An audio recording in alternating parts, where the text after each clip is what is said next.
In lesson 3.2, we're going to be looking at trying to prove that our lines are parallel. And I'll remind you that in lesson 3.2, we talked about the fact that if lines were parallel, many of our angle pairs were either congruent or they were supplementary. Today, when we look at proving them parallel, we're actually going to look at the converse of our postulates and the converse of our theorems. And so, as you recall, we had a corresponding angles postulate.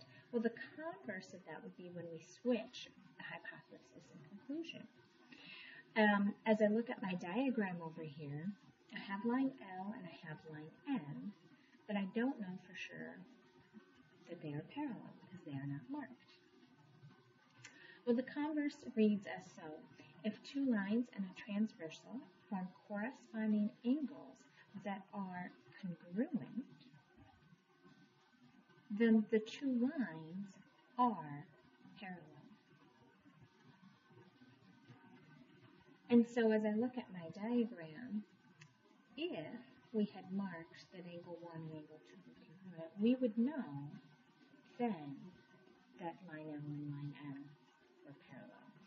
Or if 1 congruent to 2, then L is parallel to M.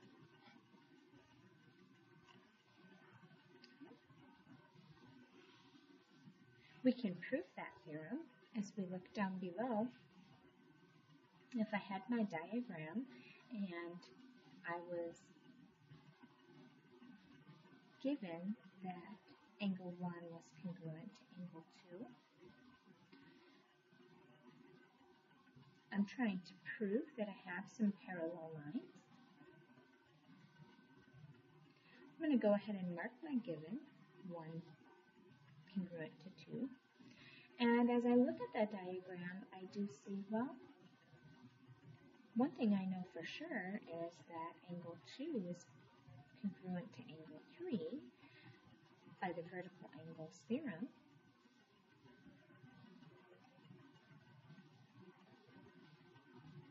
And if 1 is congruent to 2 and 2 is congruent to 3, well, we can definitely say that 1 is congruent to 3 by using our transitive property.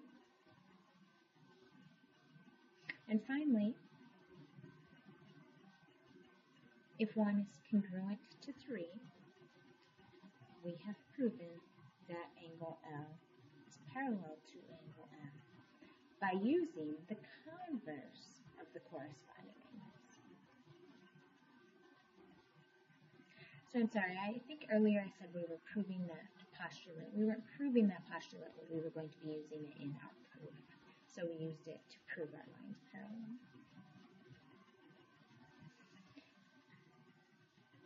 In example A, you'll see a couple types of questions that you'll be asked. They may give you some information about your angles and then asking you to decide or to determine if your lines are parallel. So in number 1, they tell me that the measure of angle 4 is 2x plus 10, and the measure of angle 8 is 3x minus 55. You could go ahead and write that in there if you wanted to.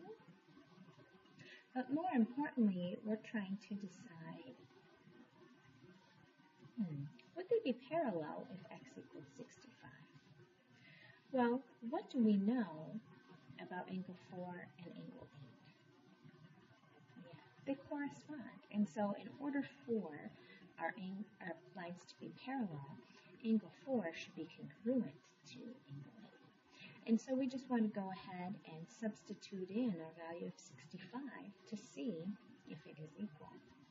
And so if we take and we substitute in 65 for angle 4, and then we are deciding if this is equal to when we substitute in the value of 65 for angle 8. And in fact, as you calculate that out, you're going to see that angle 4 equals 140 degrees, and angle 8 equals 140 degrees. So they are in fact equal, which would mean that, yes, my lines are parallel. Now justifying my answer would be here my math work. But I can also say, yes, they're parallel by the converse of the corresponding angles. Postulate. Similar in number 2, I'm trying to decide if my lines are parallel. Although here I see, well, 4y plus 10. And I'm also going to have to use the fact that we have this 90-degree angle. Now I know if my lines are perpendicular, if this is 90, this is also 90, correct? Now my y is 25. As I substitute that in, I can see, well, 4y plus 10, well, that's going to be 110 degrees. And if these angles are corresponding, 90 does not equal 110. So I'm going to say, no, they're not parallel. What might be my explanation? I might just say corresponding angles are not congruent. And I'll put the slash this.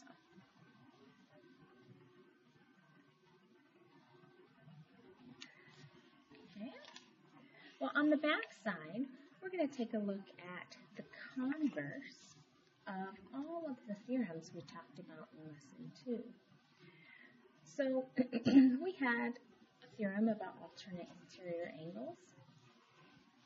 We know as we look at our diagram here that angle 1 and angle 2 would be alternate interior angles. The converse reads as so. If two angles and a transversal form alternate interior angles that are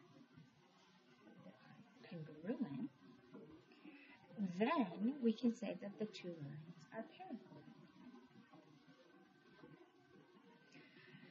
So symbolically, if I can show angle 1 congruent to angle 2, then line L would be parallel to line L.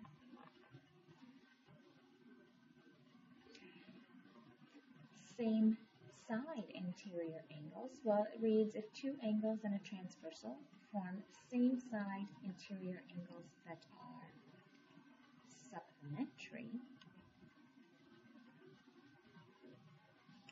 then my two lines are parallel. Looking at my diagram, I would kind of show that if the measure of angle 2 plus the measure of angle 4 equaled 180, then L is parallel to L.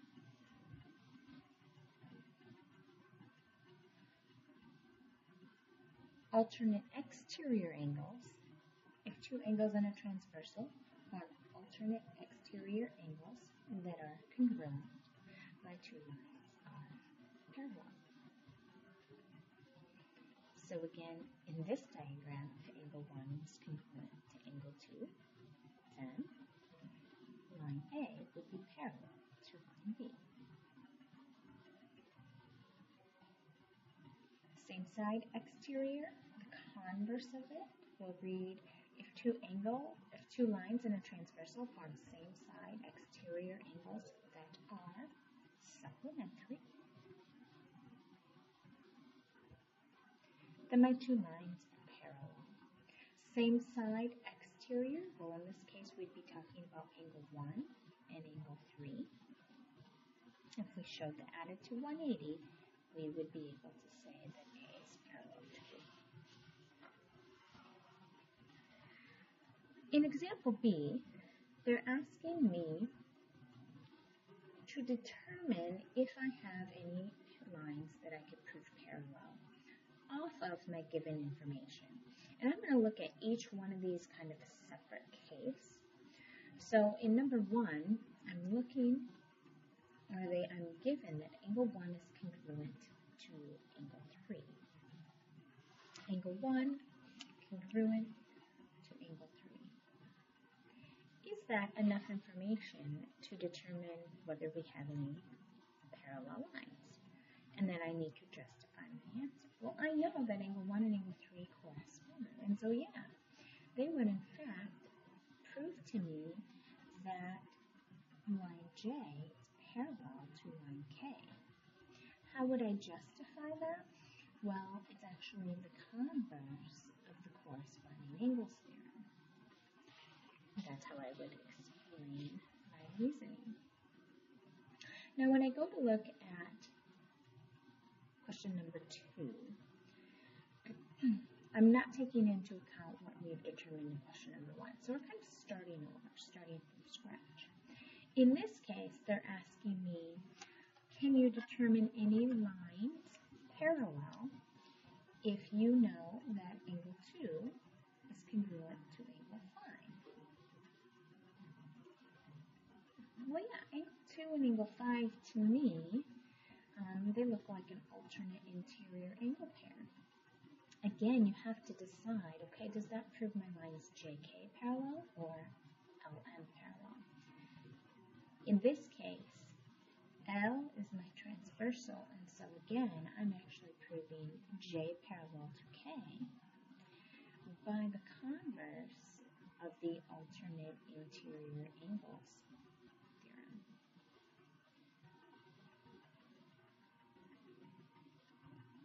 Number 3, asking me about angle 3 being congruent to angle 10. So I'm looking here at angle 3 congruent to angle 10. Well, they actually are an alternate exterior angle pair, and with a transversal K, they would actually prove L parallel to M. That would be by the converse of the alternate exterior angle theorem. And lastly, I'm asked about angle 6 plus angle 8 adding to 180 degrees. So angle 6 plus angle 8 equaling 180 degrees, does that prove any lines parallel? Well, sure, they are the same side interior. That would again actually prove L parallel to M. That is by the converse of the same side interior angle sin.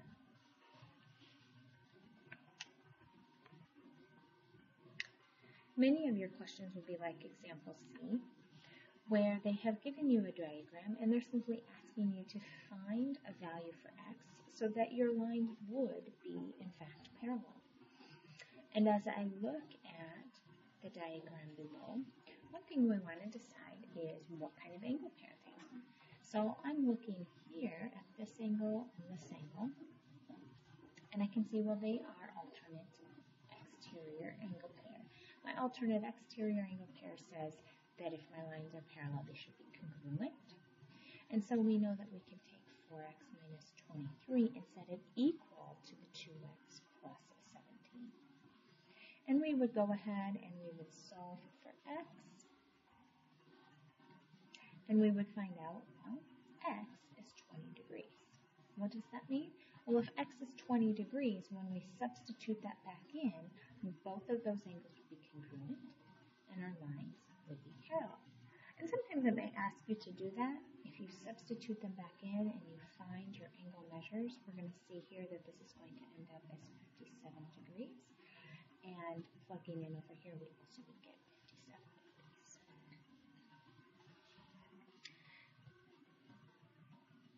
Of course, we're going to end our day with writing a proof. And in example D, I'm given that angle ABC is congruent to angle ADC. I'm also given that angle A plus angle ABC equals 180.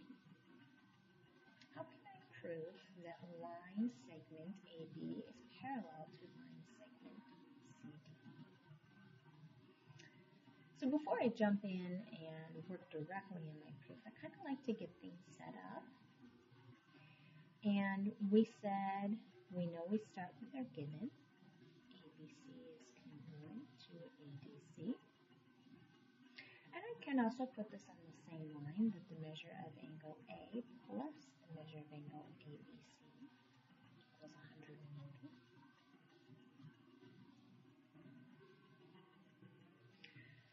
Sometimes I like to go and add some markings to my picture. A, B, C. Well, that's proving this angle here congruent to ADC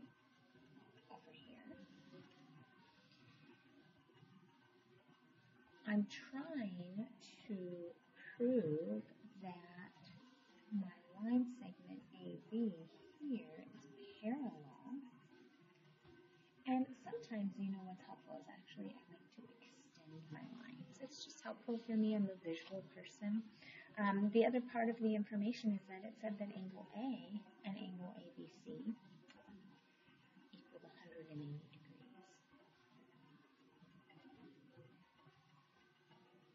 Now, as I study my diagram, I'm asking myself, okay, what would I need to show that my yellow lines are parallel? And I could work off of two transversals. I could work off of transversal being AD, or I could work off of the transversal of BC.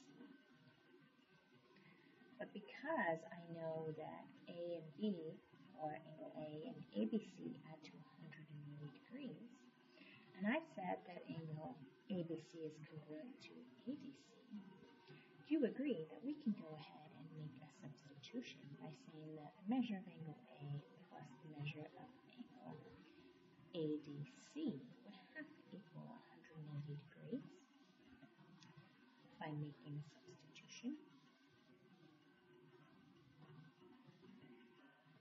And so, I actually can state that segment AB must be parallel to segment CD.